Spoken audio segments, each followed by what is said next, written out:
Shalom, apa kabarnya Bapak Ibu, Saudara-saudara yang terkasih dalam Tuhan Yesus? Kami harapkan Bapak Ibu, Saudara-saudara semua dalam keadaan baik-baik saja, dalam jamahan, lawatan, perlindungan yang datang dan berasal daripada Tuhan. Yang sakit disembuhkan, yang berbeban berat diberikan kelegaan, yang bersedih diberikan penghiburan, yang berkekurangan diberikan kecukupan. Amin. Bapak Ibu Saudara-saudara yang terkasih dalam Tuhan Yesus Kristus, hari ini saya, Pendeta Yupri, Pendeta Resot GKE Puruk Cahu, akan mengajak kita bersama-sama untuk membaca dan merenungkan firman Tuhan yang mana diambil dari Markus pasal 12 ayat 1 sampai dengan yang ke-12. Namun sebelum kita bersama-sama membaca dan merenungkan firman Tuhan, yaitu pada hari ini, Sabtu pada tanggal 13 November tahun 2021, saya ingin mengajak kita semua bersatu dalam doa terlebih dahulu. Kita memohon pimpinan Roh Kudus atas kita. Mari kita berdoa. Bapa yang kami panggil sembah dalam Tuhan Yesus Kristus, pada saat ini kami ingin bersama-sama membuka, membaca, dan merenungkan akan sabda firman-Mu. Kami mohon Tuhan memimpin kami dalam kuat kuasa Roh Kudus, agar kami dapat mengerti akan kehendak Tuhan melalui firman-Mu ini, dan kami didorong untuk dapat melakukannya dalam hidup dan kehidupan kami. Demikian juga Engkau urapi hamba-Mu pada saat ini, sehingga hamba-Mu dapat berkata-kata sesuai dan seturut dengan kehendak-Mu. Dalam nama Tuhan Yesus kami berdoa. Amin. Markus pasal 12 ayat 1 sampai dengan 12 di bawah perikop perumpamaan tentang penggarap kebun anggur. Yang demikian bunyinya. Lalu Yesus mulai berbicara kepada mereka dalam perumpamaan. Adalah seorang membuka kebun anggur dan menanam pagar sekelilingnya. Ia menggali lubang tempat memeras anggur dan mendirikan menara jaga. Kemudian ia menyewakan kebun itu kepada penggarap-penggarap, lalu berangkat ke negeri lain. Dan ketika sudah tiba musimnya, ia menyuruh seorang hamba kepada penggarap-penggarap itu untuk menerima sebagian dari hasil kebun itu dari mereka. Tetapi mereka menangkap hamba itu dan memukulnya, lalu menyuruhnya pergi dengan tangan hampa. Kemudian ia menyuruh pula seorang hamba lain kepada mereka. Orang ini mereka pukul sampai luka kepalanya dan sangat mereka permalukan. Lalu ia menyuruh seorang hamba lain lagi, dan orang ini mereka bunuh. Dan banyak lagi yang lain, ada yang mereka pukul, dan ada yang mereka bunuh. Sekarang tinggal hanya satu orang anaknya yang kekasih. Akhirnya ia menyuruh dia kepada mereka, katanya, "Anakku akan mereka segani." Tetapi penggarap-penggarap itu berkata seorang kepada yang lain, "Ia adalah ahli waris. Mari kita bunuh dia. Maka warisan ini menjadi milik kita." Mereka menangkapnya dan membunuhnya, lalu melemparkannya keluar kebun anggur itu. Sekarang apa yang akan dilakukan oleh tuan kebun anggur itu?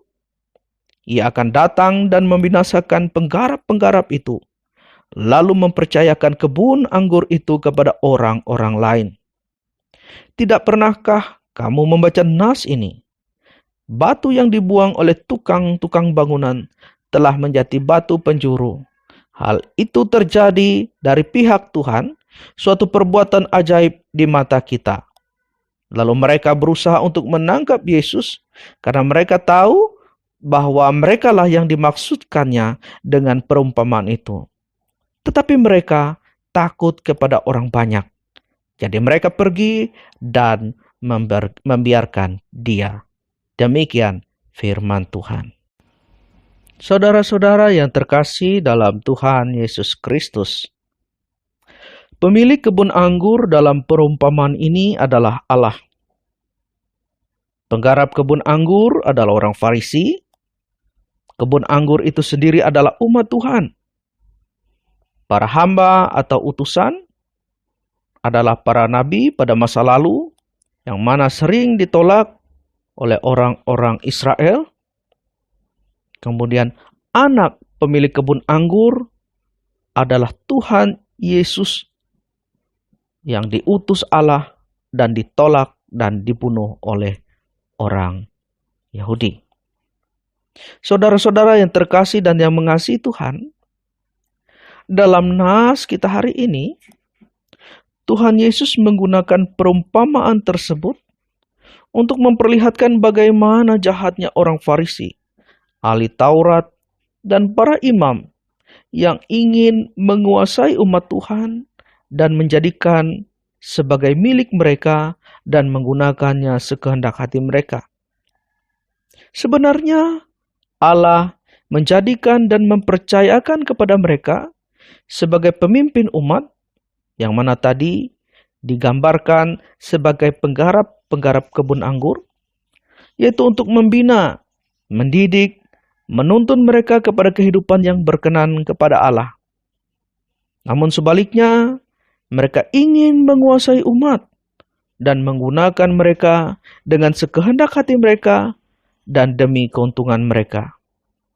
Mereka bahkan menolak, memukuli, menganiaya setiap hamba Tuhan atau para nabi sejak dahulu yang hendak mendidik, mengajar, menegur, dan menuntun umat Allah. Bahkan sekarang diperlihatkan oleh Tuhan Yesus bahwa mereka berencana untuk menangkap dan membunuh Tuhan Yesus sendiri demi kekuasaan mereka terhadap umat Tuhan tetap langgeng. Bagi mereka, Tuhan Yesus adalah ancaman utama dalam kekuasaan mereka. Markus ayat 12 mengatakan demikian. Lalu mereka berusaha untuk menangkap Yesus, karena mereka tahu bahwa merekalah yang dimaksudkannya dengan perumpamaan itu. Tetapi mereka takut kepada orang banyak. Jadi mereka pergi dan membiarkan dia. Jadi saudara-saudara yang terkasih dan yang mengasihi Tuhan, nampaknya orang-orang Farisi, para ahli Taurat, para imam mengetahui akan apa yang Tuhan nyatakan melalui perumpamaan itu. Namun mereka tidak bertobat, tapi justru dikatakan tadi, semakin membara hati mereka untuk menangkap Tuhan Yesus. Hanya saat itu mereka takut terhadap orang banyak. Saudara-saudara yang terkasih dan yang mengasihi Tuhan, melalui perumpamaan yang diperhadapkan bagi kita pada saat ini, maka kita dapat menemukan bahwa Tuhan menempatkan kita sebagai pengelola atas segala yang Tuhan anugerahkan dalam hidup kita. Baik itu kehidupan atau tubuh yang kita miliki, pekerjaan, keluarga, dan sebagainya. Ia mempercayakan kepada kita agar dikelola untuk kebaikan dan menjadi berkat. Artinya tidak untuk memuaskan ego kita atau dikuasai sekehendak hati kita. Dan sudah tentu saudara-saudara yang terkasih dalam Tuhan Yesus, Tuhan akan selalu menuntut pertanggungjawaban dan hasil atas apa yang Ia percayakan, atas apa yang Ia anugerahkan dalam hidup dan kehidupan kita. Jadi saudara-saudara, sudahkah kita menjadi penggarap kebun anggur yang baik dan bertanggung jawab atas segala apa yang Tuhan berikan dan percayakan dalam kehidupan ini? Atau justru sebaliknya, kita menggunakan semua dengan semena-mena demi memuaskan diri kita sendiri? Kiranya Tuhan menolong kita menjadi pribadi yang bertanggung jawab dalam mengelola atas segala anugerah dan tanggung jawab yang diberikan untuk kemuliaan nama Tuhan. Amin. Mari kita bersatu dalam doa. Bapa yang kami panggil semua dalam Tuhan Yesus Kristus, kami mengucap syukur dan berterima kasih karena kasih setia Tuhan dalam pimpinan Roh Kudus. Kami boleh bersama-sama membaca dan merenungkan akan sabda firman-Mu. Biarlah kiranya sabda firman-Mu yang telah kami bersama-sama baca dan renungkan tadi tidak lalu begitu saja, tetapi boleh tertanam kuat dalam hati dan kehidupan kami. Bapa yang perkasa, Bapa yang kami panggil sembah dalam Tuhan Yesus. Pada saat ini Tuhan kami ingin berdoa, yaitu untuk setiap saudara-saudara yang telah mendengarkan renungan pada hari ini. Biarlah kiranya Tuhan melawat hidup dan kehidupan mereka. Jikalau saat ini ada dari antara mereka dalam keadaan sakit, biarlah kiranya Engkau berkenan memberikan kesembuhan bagi mereka. Jikalau mereka saat ini berbeban berat, Tuhan berikan kelegaan. Mereka yang berkekurangan, Tuhan berikan kecukupan. Demikian juga ya Tuhan, mereka yang pada saat ini mengalami akan kesedihan, Tuhan memberikan penghiburan. Demikian juga ya Tuhan, kami berdoa pada saat ini untuk setiap kami yang akan melakukan segenap aktivitas dan kegiatan kami sepanjang hari ini. Kami juga mohon berkat pengasihan Tuhan, sehingga kami boleh melakukan segenap aktivitas dan kegiatan kami dalam selamat, dalam pertolongan yang datang dan berasal daripada Tuhan. Bapa dalam Tuhan Yesus, kami juga berdoa pada saat ini untuk jemaat GKI Immanuel Tumbang Tondok.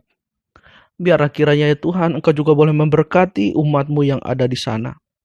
Biarlah kiranya mereka boleh semakin dalam kasih mereka mengasihi Engkau. Engkau memberkati segenap program, rencana-rencana pelayanan yang ada di sana, agar segala apa yang mereka rencanakan, apa yang mereka susun, apa yang mereka sepakati oleh kasih setia Tuhan, boleh kiranya terjadi. Kami berdoa Tuhan, biarlah kiranya orang-orang yang menyerahkan dirinya untuk melayani Tuhan di sana, baik itu pikaris ataupun pengurus-pengurus gereja yang ada di sana, boleh diberkati, disertai, dilindungi oleh Tuhan. Dan biarlah kiranya mereka semakin luar biasa oleh kuasa Tuhan mewartakan Injil kerajaan-Mu. Demikian juga biarlah di sana semakin banyak jiwa-jiwa yang boleh dimenangkan dan boleh mengasihi Tuhan. Bapa dalam Tuhan Yesus, demikian juga pada saat ini kami ingin berdoa, yaitu untuk pemerintah bangsa dan negara kami. Biarlah kiranya Engkau juga boleh memberkati. Demikian juga pada saat ini, di mana bangsa dan negara kami, daerah kami masih menghadapi wabah pandemi COVID-19. Biarlah kiranya Tuhan juga boleh memberkati, agar mata rantai penyebaran wabah pandemi COVID-19 ini boleh dan dapat diputuskan. Engkau memberkati tenaga-tenaga yang begitu luar biasa, yaitu bekerja dalam memutus mata rantai penyebaran wabah COVID-19 ini, baik itu tenaga medis ataupun pemerintah, aparat, dan seterusnya. Tuhan memberkati mereka, agar mereka boleh kiranya senantiasa diberikan semangat, kekuatan, kesabaran dalam menjalankan tugas dan tanggung jawab mereka. Terima kasih Tuhan Yesus. Ini doa kami. Kami satukan doa kami saat ini dengan doa yang pernah Tuhan ajarkan. Dan saat ini kami bersama ucapkan demikian. Bapa kami yang ada di sorga, dikuduskanlah nama-Mu, datanglah kerajaan-Mu, jadilah kehendak-Mu di bumi seperti di sorga. Berikanlah kami pada hari ini makanan kami yang secukupnya, dan ampunilah kami akan kesalahan kami, seperti kami juga mengampuni orang yang bersalah kepada kami. Dan janganlah membawa kami ke dalam pencobaan, tetapi lepaskanlah kami daripada yang jahat. Karena Engkau yang punya kerajaan, kuasa, dan kemuliaan sampai selama-lamanya. Amin. Tuhan Yesus memberkati. Tuhan memberkati engkau dan melindungi engkau. Tuhan menyinari engkau dengan wajah-Nya dan memberi engkau kasih karunia. Tuhan menghadapkan wajah-Nya kepadamu dan memberi engkau damai sejahtera. Amin.